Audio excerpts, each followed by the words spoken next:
Ang mga diskurso ni Kristo ng mga huling araw.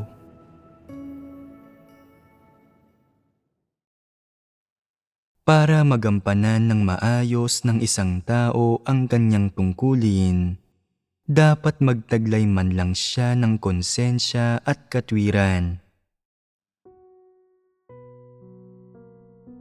Maraming tao ang tinitiwalag matapos gumanap ng mga tungkulin sa loob ng 1 o 2 taon lamang o 3 hanggang 5 taon lamang. Ano ang pangunahing dahilan nito? Masasabing ito ay pangunahing dahil sa ang mga taong iyon ay hindi nagtataglay ng konsensya o katwiran at walang pagkatao. Hindi lamang nila hindi tinatanggap ang katotohanan, nagdudulot pa sila ng mga pagkagambala at kaguluhan at lagi silang pabasta-basta habang ginagampanan ang kanilang mga tungkulin. Hindi sila kailanman nakikinig paano man sila bahaginan tungkol sa katotohanan at sila ay hindi sumusunod at palaban kapag sila ay pinupungusan.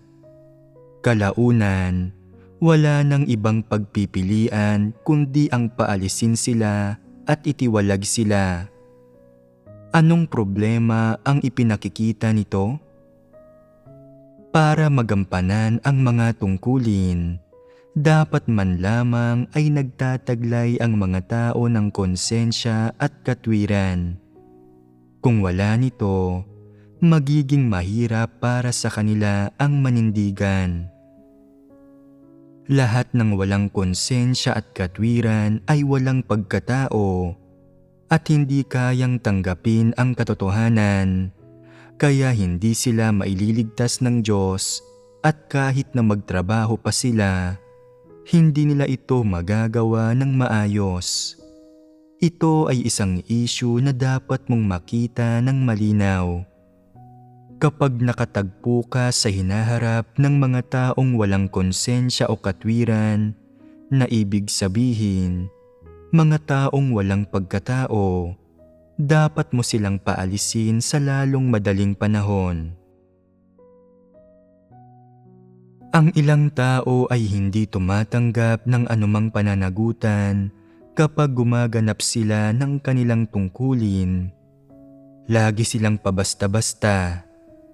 Kahit nakikita nila ang problema, ayaw nilang maghanap ng solusyon at takot silang mapasama ang loob ng mga tao. Kaya nga nagmamadali silang gawin ang mga bagay-bagay na ang resulta ay kailangang ulitin ang gawain. Dahil ikaw ang gumaganap sa tungkuling ito, dapat mong panagutan ito. Bakit hindi mo ito sineseryoso? Bakit pabasta-basta ka? At wala ka bang ingat sa iyong mga responsibilidad kapag ginagampanan mo ang iyong tungkulin sa ganitong paraan? Kahit sino pa ang may pangunahing responsibilidad, responsable ang lahat ng iba pa sa pagbabantay sa mga bagay-bagay. Ang lahat ay dapat may ganitong pasanin at ganitong pagpapahalaga sa pananagutan. Pero wala ni isa man sa inyo ang nagbibigay ng anumang pansin. Talagang mapagwalang bahala kayo, wala kayong katapatan, wala kayong ingat sa inyong mga tungkulin.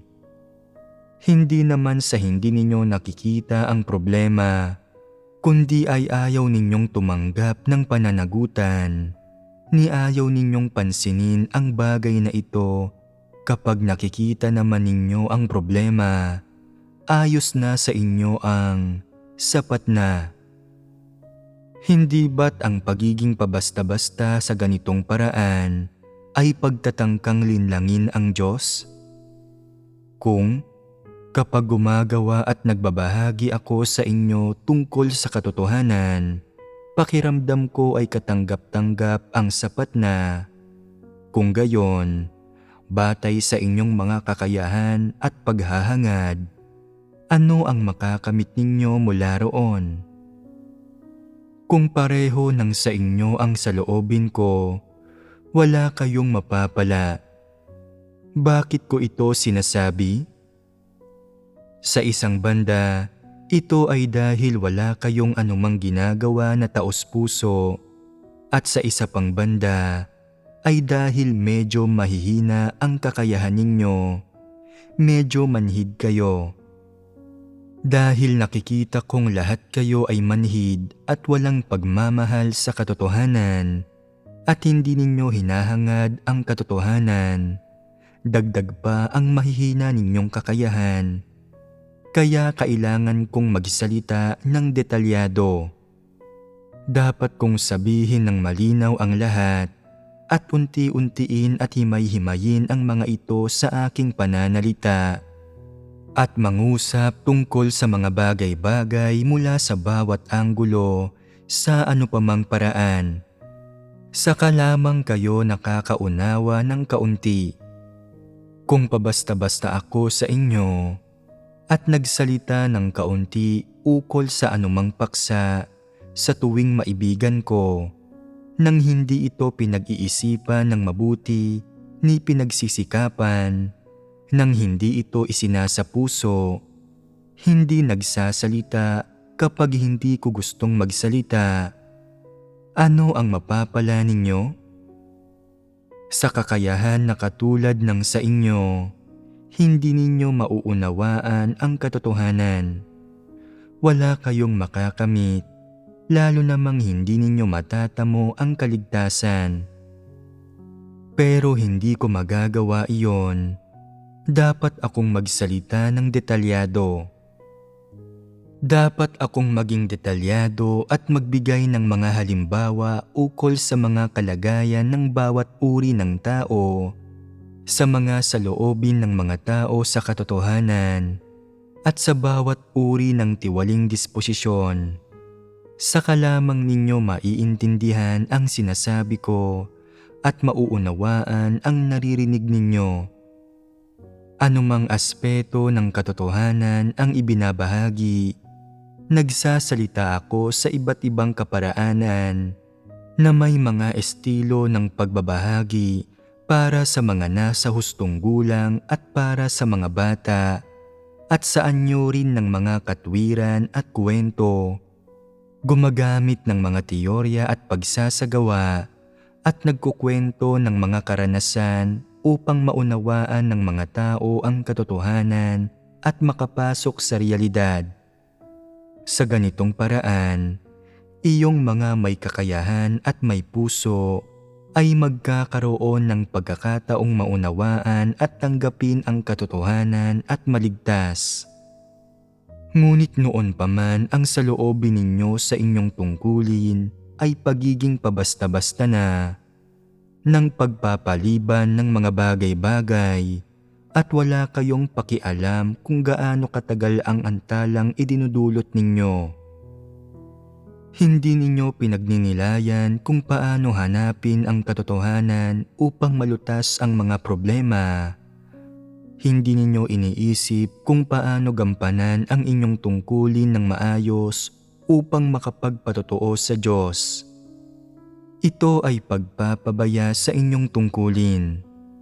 Kaya napakabagal ng paglago ng inyong buhay, pero hindi kayo nababalisa sa dami ng oras na nasayang ninyo. Sa katunayan, kung gagawin ninyo ang inyong tungkulin ng maingat at responsable, hindi man lang aabutin ng 5 o 6 na taon bago ninyo magagawang magkwento ng inyong mga karanasan at magpatotoo sa Diyos. At ang iba't ibang gawain ay napaka-epektibong maisa sa katuparan. Pero ayaw ninyong isaalang-alang ang mga layunin ng Diyos, ni ayaw ninyong pagsikapang alamin ang katotohanan. May ilang bagay na hindi ninyo alam kung paano gawin, kaya't binibigyan ko kayo ng mga tiyak na tagubilin. Hindi ninyo kailangang mag-isip, kailangan nyo lamang makinig at isagawa iyon. Iyan lang ang katiting na responsibilidad na dapat ninyong akuin. Ngunit kahit iyan ay lampas sa inyo, nasaan ang inyong katapatan? Hindi ito makita kahit saan. Ang tanging ginagawa ninyo ay magsabi ng mga bagay na masarap pakinggan. Sa puso ninyo, alam ninyo ang dapat ninyong gawin, pero hindi lang ninyo isinasagawa ang katotohanan. Ito ay pagsuway sa Diyos, at ang ugat nito ay kawalan ng pagmamahal sa katotohanan. Alam na alam ninyo sa puso ninyo kung paano kumilos alinsunod sa katotohanan. Hindi lang talaga ninyo isinasagawa ito. Malubhang problema ito. Nakatitig kayo sa katotohanan nang hindi ito isinasagawa. Hindi talaga kayo isang taong nagpapasakop sa Diyos. Para gumanap ng tungkulin sa sambahayan ng Diyos, dapat ninyong hanapin at isagawa man lang ang katotohanan at kumilos ayon sa mga prinsipyo. Kung hindi mo na isasagawa ang katotohanan sa iyong pagganap sa tungkulin, saan mo ito maaaring isagawa? At kung hindi mo isinasagawa ang anuman sa katotohanan, isa kang hindi mananampalataya. Ano ba talaga ang layon mo kung hindi mo tinatanggap ang katotohanan, lalo nang hindi mo isinasagawa ang katotohanan at kumikilos lang ng pabaya sa sambahayan ng Diyos? Nais mo bang gawing tahanan mo ng pagreretiro ang sambahayan ng Diyos o isang bahay kawang gawa? Kung oo, nagkakamali ka. Ang sambahayan ng Diyos ay hindi nag-aalaga ng mga mapagsamantala, ng mga walang silbi. Sino mang masama ang pagkatao na hindi masayang gumagampan sa kanyang tungkulin, na hindi akmang gumanap ng isang tungkulin, ay dapat paalisin lahat. Lahat ng hindi mananampalataya na hindi talaga tinatanggap ang katotohanan ay dapat itiwalag. Nauunawaan ng ilang tao ang katotohanan, pero hindi nila ito maisagawa sa pagganap nila sa kanilang mga tungkulin. Kapag may nakikita silang problema, hindi nila ito nilulutas, at kahit alam nilang responsibilidad nila ito, hindi nila ibinubuhos ang lahat ng makakaya nila. Kung hindi mo man lang isinasakatuparan ang mga responsibilidad na kaya mong gawin, anong halaga o epekto ang maidudulot ng pagganap mo sa inyong tungkulin? Makabuluhan bang manalig sa Diyos sa ganitong paraan? Ang isang taong nakakaunawa ng katotohanan pero hindi ito kayang isagawa, na hindi kayang pasanin ang mga paghihirap na marapat niyang pasanin, ang gayong tao ay hindi angkop na gumanap ng tungkulin. Ang ilang taong gumaganap sa isang tungkulin ay ginagawa lamang iyon para mapakain sila. Sila ay mga pulubi. Iniisip nila na kung gagawa sila ng kaunting gawain sa sambahayan ng Diyos, malilibre na ang kanilang tirahan at pagkain. Natutustusan sila at hindi na nila kailangan pang magtrabaho. Mayroon bang gayong pakikipagtawaran? Hindi tinutustusan ng sambahayan ng Diyos ang mga tamad. Kung ang isang taong hindi man lamang nagsasagawa ng katotohanan at palaging pabasta-basta sa pagsasagawa ng kanyang tungkulin, ay nagsasabi na naniniwala siya sa Diyos, kikilalanin ba siya ng Diyos? Lahat ng gayong tao ay mga hindi mananampalataya, at ang tingin sa kanila ng Diyos ay mga taong gumagawa ng masama. Ang mga taong tunay na nananalig sa Diyos ay kusang loob na gumaganap ng kanilang mga tungkulin nang hindi kinakalkula ang sarili nilang mga pakinabang at kawalan.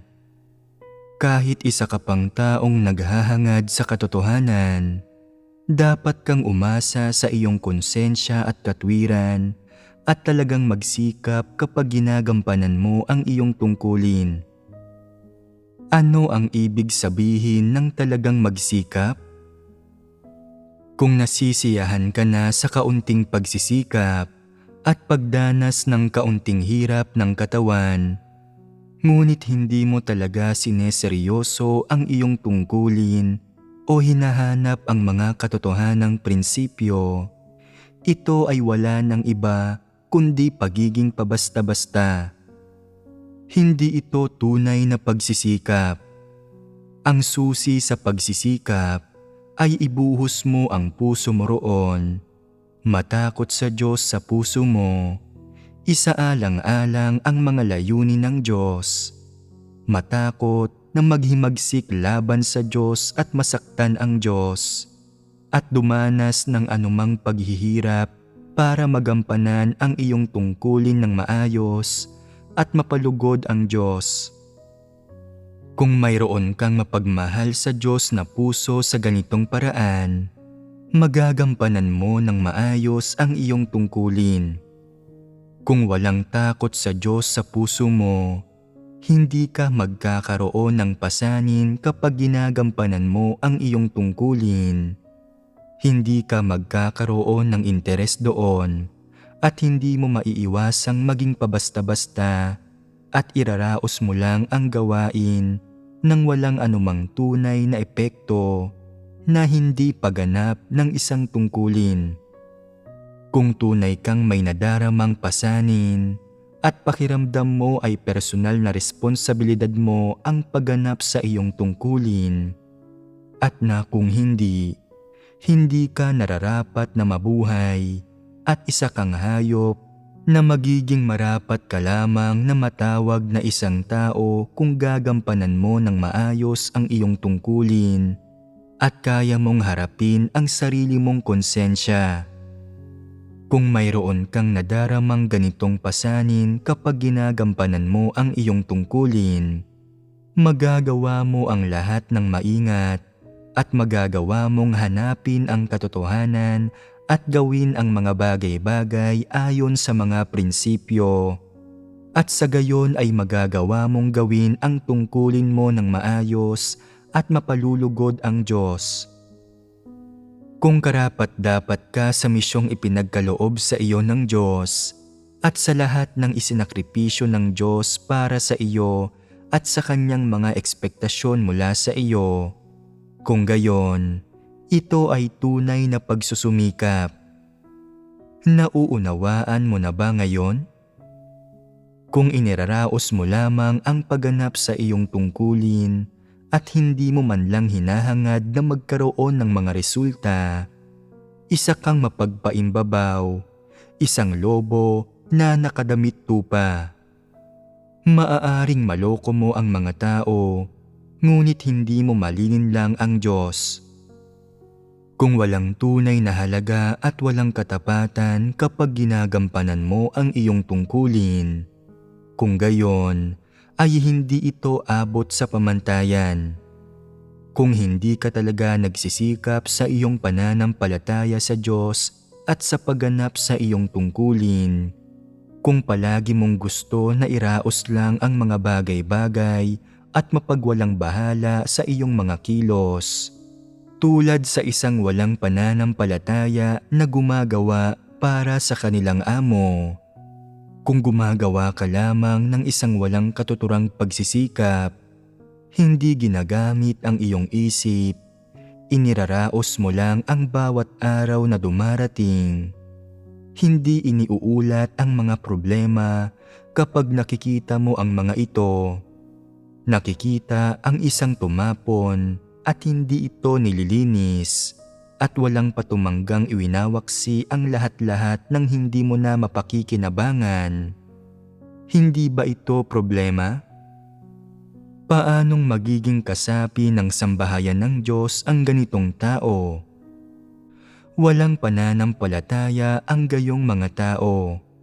hindi sila nabibilang sa sambahayan ng Diyos. Wala ni isa sa kanila ang kinikilala ng Diyos. Kung ikaw ba ay nagpapakatotoo at kung ikaw ba ay nagsisikap kapag ginagampanan mo ang iyong tungkulin, tinatandaan iyon ng Diyos at alam na alam mo rin ito. Kaya, nagsikap na ba talaga kayo sa pagganap ng inyong tungkulin?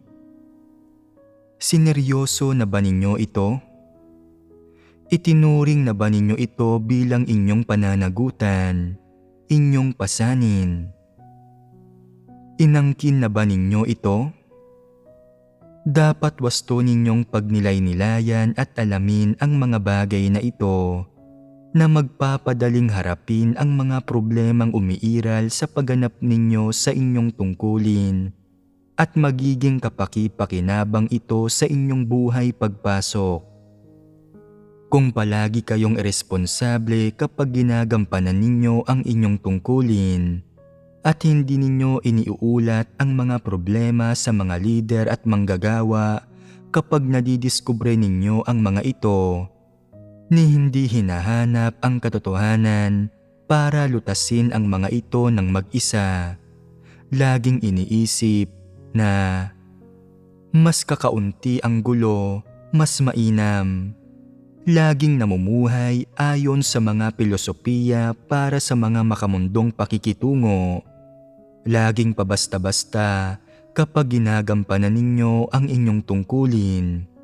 Walang anumang pagkamatapat kailanman at hindi man lang tinatanggap ang katotohanan kapag pinupungusan.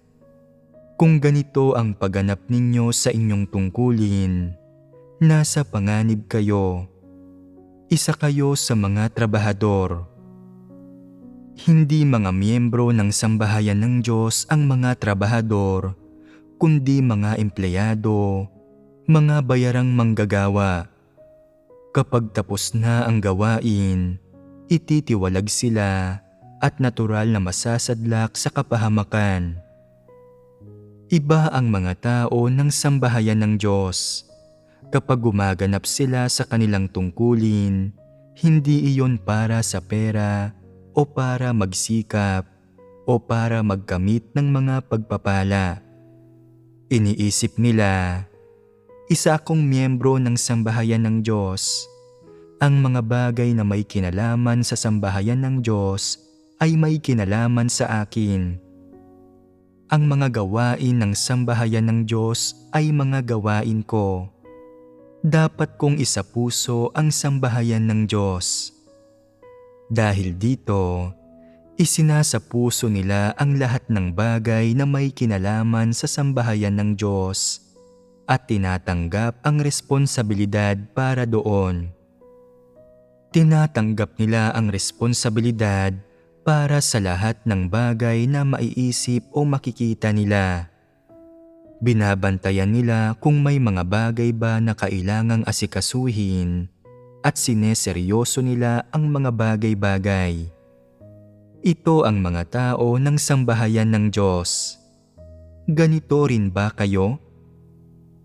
Kung nagnanasa ka lang ng mga kaginhawahan ng laman, kung binabaliwala mo kapag nakikita mo na may mga bagay na kailangang asikasuhin sa sambahayan ng Diyos, kung hindi mo dinadampot ang bote ng langis na nahulog at alam ng puso mo na may problema ngunit ayaw mong lutasin iyon, hindi mo tinatratong iyo ang sambahayan ng Diyos.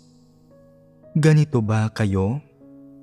Kung oo, labis na kayong napag-iwanan na wala na kayong ipinagkaiba sa mga walang pananampalataya. Kung hindi ka magsisisi, kailangan kang ituring na hindi kabilang sa sambahayan ng Diyos. Kailangan kang isantabi at itiwalag. Ang totoo ay ninanais ng Diyos sa kanyang puso na ituring kayo bilang miyembro ng kanyang pamilya, pero hindi ninyo tinatanggap ang katotohanan at lagi kayong pabasta-basta at iresponsable sa pagganap sa inyong tungkulin. Hindi kayo nagsisisi kahit paano pa ibahagi sa inyo ang tungkol sa katotohanan. Kayo ang siyang naglagay sa inyong sarili sa labas ng sambahayan ng Diyos. Nais ng Diyos na iligtas kayo at gawin kayong mga miyembro ng kanyang pamilya, pero hindi ninyo ito tinatanggap. Kaya naman, nasa labas kayo ng kanyang sambahayan. Kayo ay mga walang pananampalataya. Sino mang hindi tumatanggap ng kahit katitingmang katotohanan ay maaari lamang tratuhin gaya ng isang walang pananampalataya. Kayo ang siyang nagtakda ng sarili ninyong kahihinatnan at kalalagyan. Itinakda ninyo ito sa labas ng sambahayan ng Diyos. Bukod sa inyo, sino pa ba ang dapat sisihin para diyan? Napansin kong maraming tao ang tila mga hayop na walang espiritu. Araw-araw at gabi-gabi ay alam lamang nilang kumain at magtrabaho. Hindi sila kailanman kumakain o umiinom ng salita ng Diyos at hindi kailanman nakikipagbahaginan tungkol sa katotohanan. Wala silang nauunawaan tungkol sa mga espiritual na bagay sa buhay at lagi silang namumuhay bilang mga walang pananampalataya.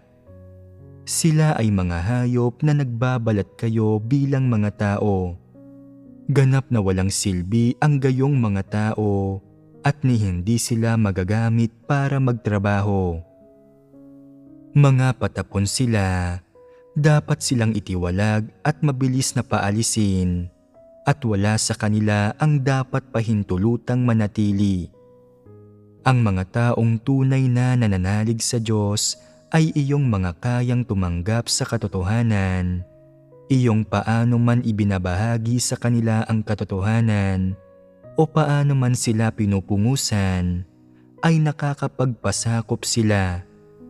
Sila ang mga taong nagtataglay ng katinoang ito at iyong kaya ring makinig at magpasakop tuwing ginagampanan nila ang kanilang tungkulin.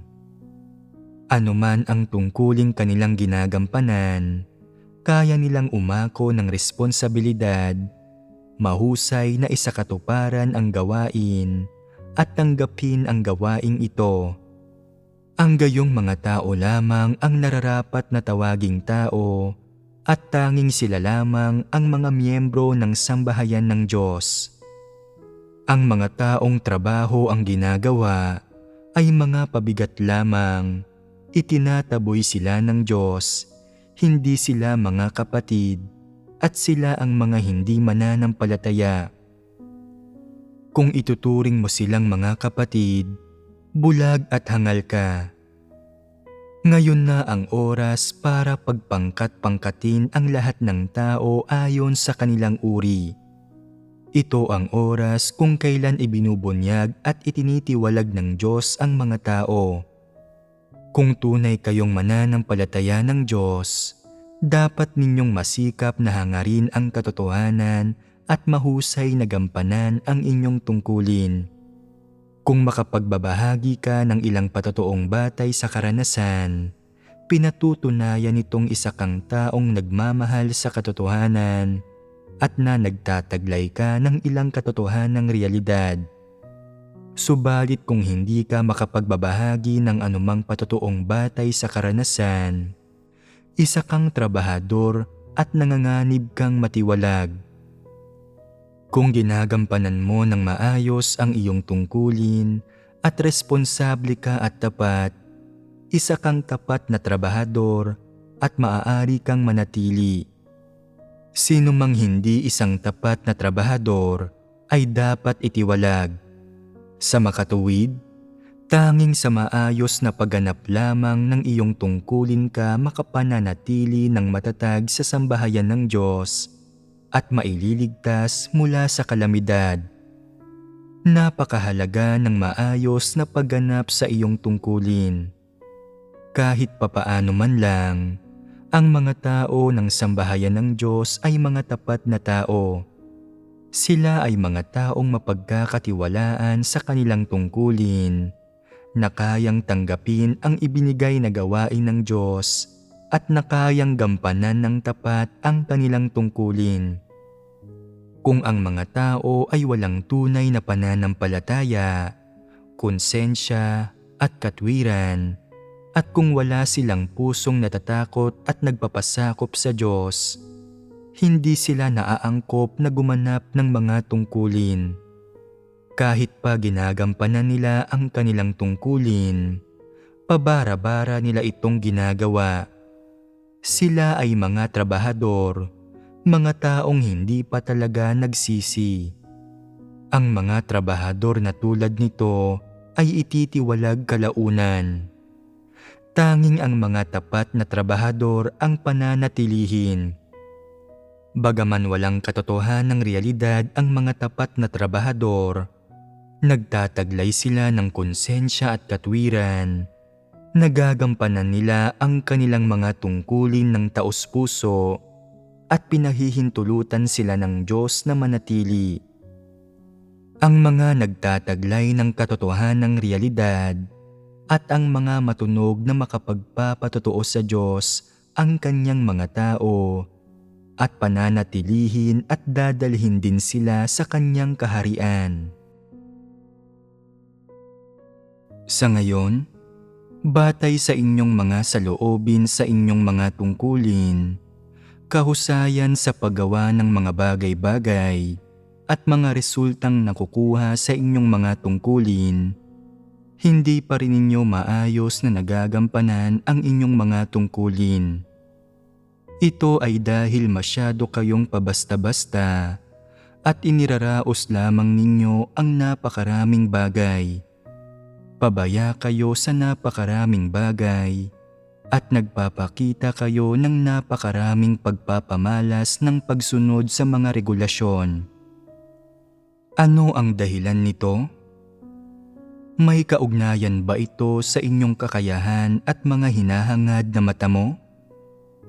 Ganito ginagampanan ng mga taong may napakababang kakayahan at ng mga taong nalilito ang kanilang mga tungkulin. At ganito rin ginagampanan ng mga taong hindi naghahangad sa katotohanan ang kanilang mga tungkulin. Kung gayon, ano ba talaga ang hinahangad ninyong lahat? Kayo ba ay mga taong naghahangad sa katotohanan? Halatang halata naman na hindi kayo mga taong naghahangad sa katotohanan. Para sa inyong lahat, kung pagbabatayan ang inyong kasalukuyang tayog, gaano man kalalim o kababaw ang inyong pagkaunawa sa katotohanan, dapat ninyong isagawa kung anuman ang inyong nauunawaan dito. Madali ba para sa inyo ang gawin iyon? Batay sa inyong panlabas na kapaligiran at mga pansariling kadahilanan, marahil lahat kayo ay medyo nahihirapang gawin iyon. Gayunpaman, hindi kayo masasamang tao, hindi kayo mga antikristo, at hindi ganoon kasama ang inyong pagkatao. Dagdag pa rito, bagaman karamihan sa inyo ay may katamtamang kakayahan, dapat pa rin ninyong magawang maunawaan ang katotohanan. Tinitiyak nitong hindi magiging mahirap para sa inyo na hangarin ang katotohanan. Maaaring higit sa inyong pangunawa ang ilang malalalim na katotohanan, subalit kung tatalakayin ko ang mga ito sa mas konkreto at detalyadong paraan, maiintindihan at mauunawaan ninyo ang mga ito. Hanggat nauunawaan ninyo ang katotohanan, gaano man kababaw o kalalim ang inyong pangunawa, at hanggat mayroon kayong landas, malalaman ninyo kung paano magsagawa. Isa itong pangunahing kondisyon para makamit ang paghahangad at pagsasagawa sa katotohanan, at isa na dapat makamit ninyong lahat. Sa gayon, dapat magawa ninyong lahat na hangarin at isagawa ang katotohanan. Kaya, Bakit hindi kayo nakapagsasagawa ng katotohanan? May humahadlang ba sa inyo? Wala dapat kahit ano, at lahat kayo ay dapat makapagsasagawa ng katotohanan at makagagawa ng mga bagay-bagay nang ayon sa mga prinsipyong nasa saklaw ng inyong mga tungkulin. Taglay ninyo ang magandang pagkakataong ito, subalit hindi ninyo ito makamit. Ano ang ipinakikita nito? Una, ipinakikita nito na hindi ninyo gusto ang katotohanan at wala kayong interes dito.